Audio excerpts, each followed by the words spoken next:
આ તો વાવ મારી અરે ગાગર વગાડતા બચુભાઈ નું નામ પડ્યું ત્યાં. મને કે અમે માતલ પર હેમરાજભાઈ ગાય છે અને સાંભળીને આવ્યા તમે હેમરાજભાઈ તો અમારા ખાસ મિત્ર છે. પછી પ્રભુદાસ બાપુ નામ આપ્યું. ઓહો પ્રભુદાસ મેં કીધું બે છે ગલથર ના બાપુ છે મહુવા ને મને કે ગલથર વાળા છે તો જ આવું જ છે. પ્રભુદાસ બાપુ તો મારા ખાસ પ્રેમી છે. ભીમભાઈ ને આપણું ગામ ને મારી સાથે એક ભજનિક સારા આવ્યા છે. એનું નામ છે કાનભાઈ કામળિયા. એનું મૂળ ગામ દુદાણા, અત્યારે ધરાઈ રહે છે. પોતે જમીન બમીન છે ઘણી બધી. અને બચુભા તમને લાગે કે બચુભાને કોઈ નહીં ઓળખે, બચુભાઈને આખી દુનિયા ઓળખે. એ કે ડુંગરપુરમાં કોણ? તો કે ડુંગરપુરમાં બચુ ભગત છે. છાપ ભગતની જે છે ને, ભક્ત જે છે ને, એ પરમાત્માને પ્યારો શબ્દ છે. ભક્ત શબ્દ જે છે ને, ભક્ત જલારામ બાપા, ભક્ત નરસિંહ મહેતા છે ને, એને ભગત કહેવાય. અને બાપુ શબ્દ તો એ સાધુને લાગે અને દરબારને લાગે. જાડેજા સુડા સમાન ધાંગધ્રાના ને પરમાના મૂળીના એને બધા બાપુ શબ્દ લાગે. દરબારને રાજા કૃષ્ણ કુમાર સિંહજી બાપુ બાપુ લાગે, એક સાધુને લાગે.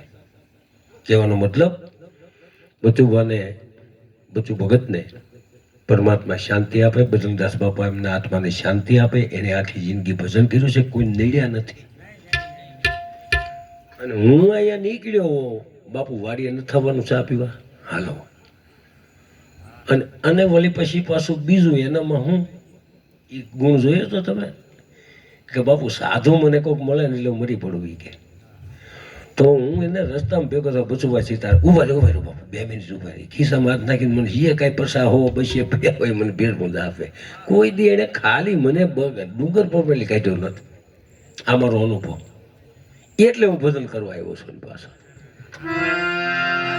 પૈસાનું મહત્વ નથી તો બહુ જોયા અમે, પણ બચુભાઈનો જે વિવેક હતો, એનામાં ગુણ હતો.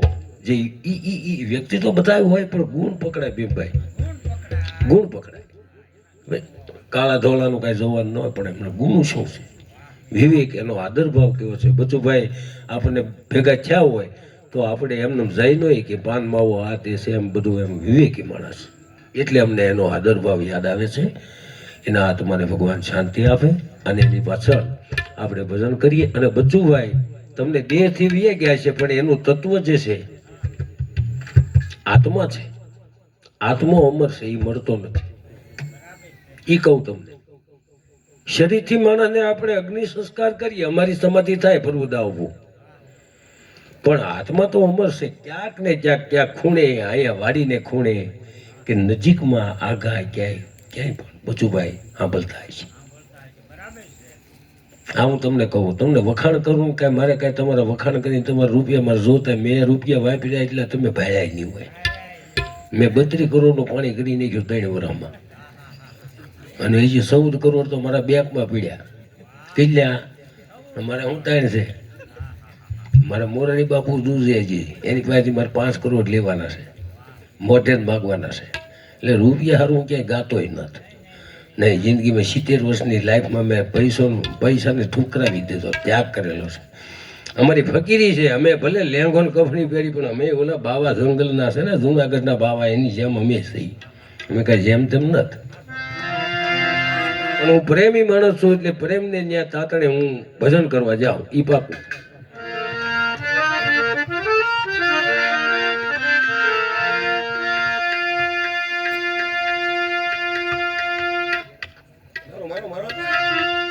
માણસને ટીપો પડે, માને ટીપવું પડે. ભાઈ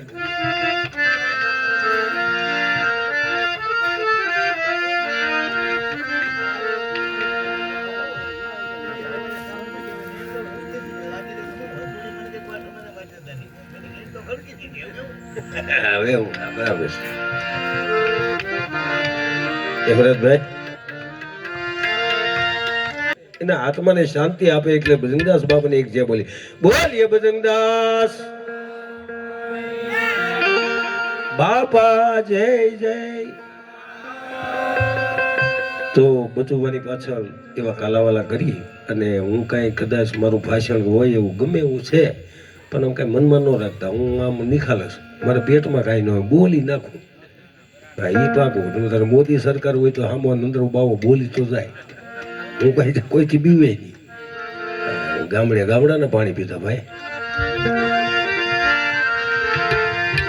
પણ મને એક જ ખાસ હું એવો કે મને દાનભાઈ ગઝન ગાતા મારી સામે નજર નહીં બિચારાની, એનો વાંક નહીં. પણ મારી સામે આમ જોયું ને તેને બે કડીએ પાછું નામસાણું સદગુરુ કરી નાખ્યું.